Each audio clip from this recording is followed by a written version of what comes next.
Você está a uma decisão de distância de ter uma vida completamente diferente. Dentro desse livro, eu vou compartilhar tudo o que aprendi sobre a mudança e o poder da coragem do dia a dia. Você vai adorar o que está prestes a aprender. A melhor parte será quando você começar a usar a regra e perceber os resultados com os próprios olhos. Você não vai simplesmente acordar e notar apenas o quanto está limitando o próprio sucesso. Também vai despertar o poder que existe dentro de você desde sempre. Conforme você ler as histórias desse livro, poderá até mesmo perceber que já usou a regra dos 5 segundos antes. Se olhar para o passado e refletir sobre algum dos momentos mais importantes da sua vida, garanto que já tomou alguma decisão capaz de alterar o seu futuro baseada puramente no instinto. Em 5 segundos, você tomou o que eu chamo de uma decisão do coração. Ignorou seus medos e deixou a coragem e a autoconfiança falarem por você. 5 segundos de coragem fazem toda a diferença. É só perguntar a Catherine, logo que conheceu a regra dos 5 segundos, em um treinamento de liderança da sua empresa, ela percebeu que havia usado a regra para tomar uma das decisões mais importantes da sua vida. Ela simplesmente não tinha noção disso na época. Em 1990, sua irmã Tracy foi morta e Catherine voltou para a casa da família para ajudar. Foi quando uma decisão de 5 segundos mudou não somente sua vida, mas muitas outras também. Ela decidiu criar os 2 filhos da sua irmã que foram deixados para trás quando Tracy morreu.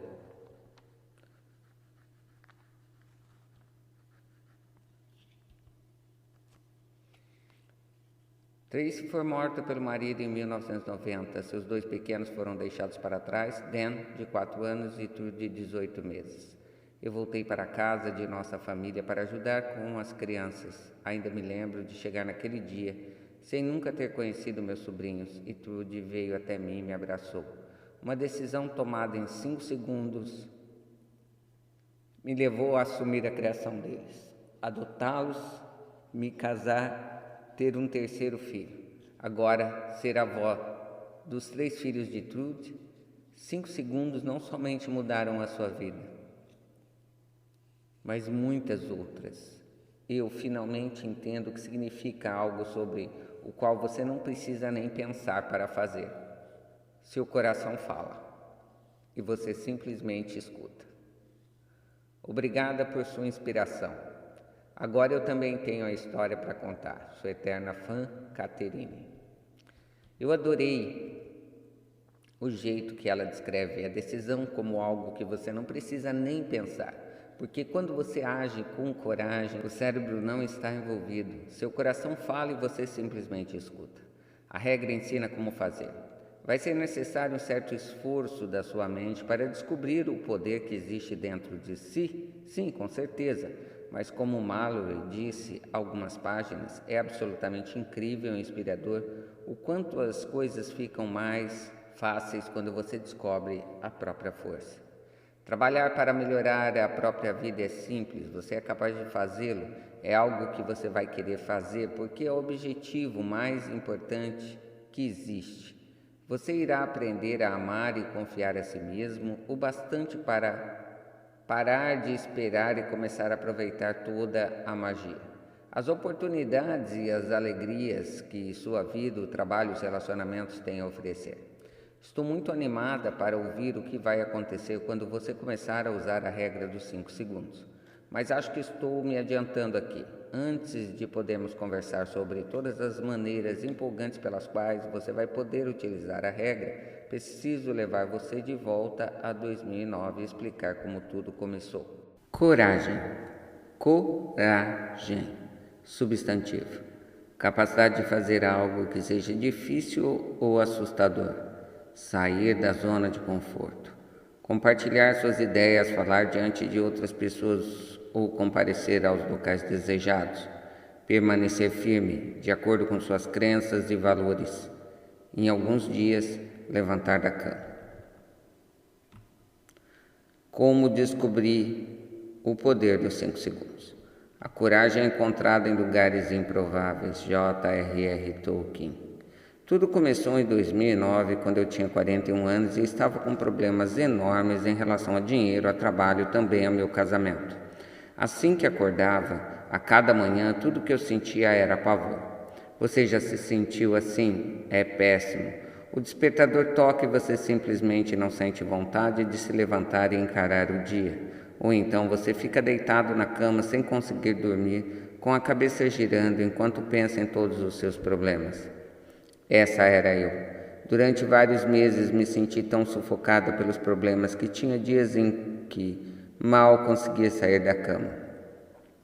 Quando o despertador tocava, às 6 horas da manhã, eu ficava deitada e pensando no dia que teria pela frente.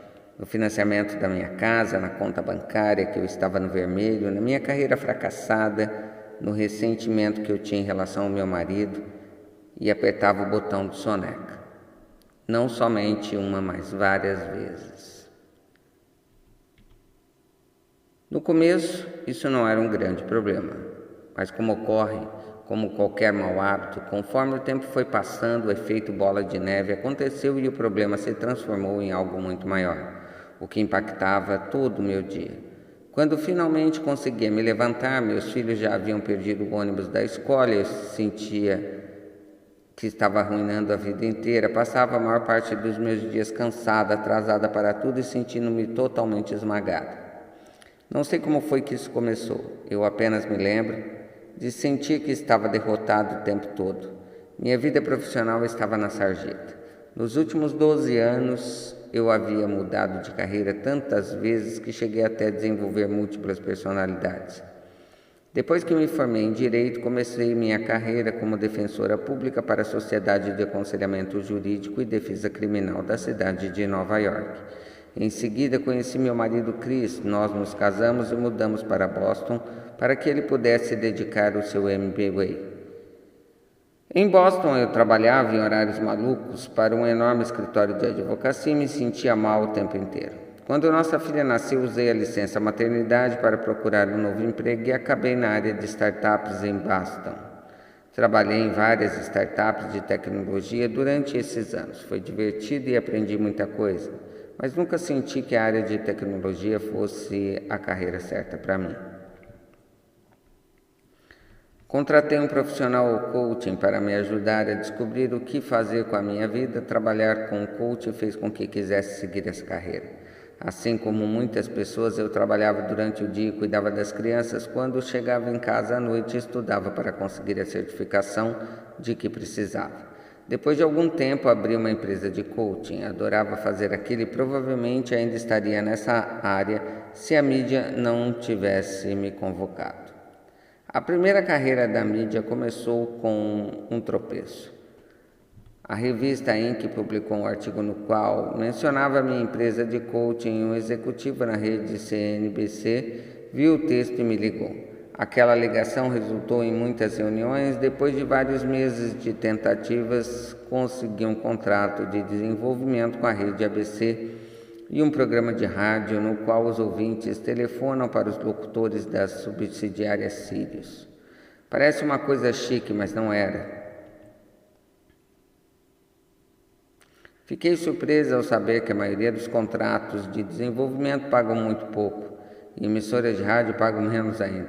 Na realidade, eu era uma mãe de 3 filhos que tinha que dirigir de Boston a Nova York e voltar em seguida, dormir no sofá da casa de algum amigo na cidade, continuar fazendo coaching a alguns clientes para conseguir pagar as contas, sempre pedindo para que os meus amigos e familiares cuidassem das crianças enquanto não estava por perto, e fazendo o que podia para que tudo funcionasse direito. Depois de vários anos lutando para me estabelecer na mídia, consegui minha grande oportunidade. Fui escalada para apresentar um reality show na Fox. Sonhava com a ideia de que iria resolver magicamente todos os problemas financeiros da minha família, simplesmente me tornando uma estrela de TV. Que piada! Gravamos alguns episódios de um programa chamado Someone's Got Go, e logo depois a emissora cancelou o programa. Então a minha carreira na mídia chegou a um beco sem saída e eu só seria remunerada se estivéssemos gravando. De repente percebi que estava desempregada e presa a um contrato de 10 meses que me impedia de procurar outra oportunidade na área.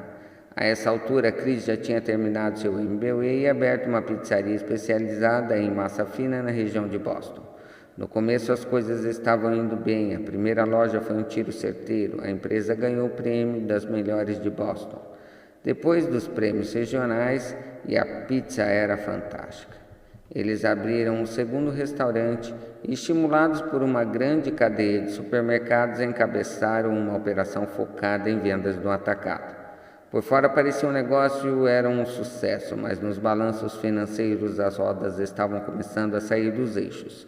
Eles haviam expandido rápido demais. O segundo restaurante naufragou e a empresa atacadista precisava de mais dinheiro para crescer. As coisas ficaram desesperadoras bem rápido. Como muitos donos de pequenas empresas, havíamos refinanciado a nossa casa e usado esse dinheiro junto com nossas reservas financeiras para investir no ramo de restaurantes. E naquele momento tudo estava desaparecendo bem diante dos nossos olhos. Não nos restava nenhum dinheiro e o nosso fundo de reserva e a renda de refinanciamento da casa havia sido utilizada. Semanas se passaram sem que Cris recebesse o dinheiro. A falta de pagamento começou a agir nossa casa. Como eu estava sem trabalho e a empresa de Cris passava por dificuldades, a pressão financeira cresceu. Cartas ameaçadoras enviadas por advogados chegavam todos os dias e os cheques eram constantemente devolvidos pelos bancos. As ligações de cobranças eram insistentes que nós desconectamos o telefone. Quando meu pai nos mandou dinheiro para pagar a hipoteca, senti uma mistura de gratidão e constrangimento. Em público nós tentávamos manter as aparências porque muitos amigos e familiares haviam investido no restaurante, o que só servia para aumentar a pressão. Cris e seu sócio estavam trabalhando sem parar para salvá-la. E eu tentava manter um semblante otimista, mas por dentro me sentia esmagada, constrangida e amedrontada. Nosso problema financeiro estavam acabando conosco. Eu culpava os restaurantes e ele me culpava por insistir numa carreira na mídia. Na verdade, nós dois éramos culpados. Não importava o quanto sua vida esteja ruim, você sempre pode deixá-la pior. Foi o que eu fiz ao beber demais, muito mesmo. Senti inveja das amigas que não precisavam trabalhar, era ranzinza e mal-humorada. Nossos problemas pareciam ser tão grandes que convenci a mim mesma de que não havia nada a fazer. Enquanto isso, em público, fingia que estava tudo bem. Em retrospecto, consigo perceber que era simplesmente mais fácil sentir pena de mim mesma e responsabilizar a Cris e a sua empresa que passava por dificuldades, do que dar uma boa olhada no espelho e tomar alguma atitude. A melhor maneira de descrever como me sentia era imobilizada. Sentia que estava imobilizada pela minha vida, pelas minhas decisões que havia tomado. Sentia-me imobilizada pelos nossos problemas com dinheiro e estava imobilizada em uma luta frustrante comigo mesma. Eu sabia o que deveria ou poderia fazer para melhorar as coisas, mas não conseguia realmente me forçar a agir. Eram coisas pequenas, levantar da cama no horário certo, ser mais gentil com Cris, conseguir o apoio de amigos, beber menos e cuidar melhor de mim mesma. Mas saber o que você precisa fazer não basta para criar a mudança. Pensava em me exercitar, mas não fazia isso. Considerava a possibilidade de ligar para algum amigo e conversar, mas não ligava. Sabia que se tentasse encontrar um emprego fora da indústria da mídia, isso seria uma grande ajuda, mas não era capaz de motivar a mim mesma para procurar algo assim. Não me sentia confortável em voltar a trabalhar com o coach porque acreditava que eu era mesmo um fracasso. Sabia o que precisava fazer, mas não conseguia me forçar a entrar em ação. E é isso que faz com que seja tão difícil mudar.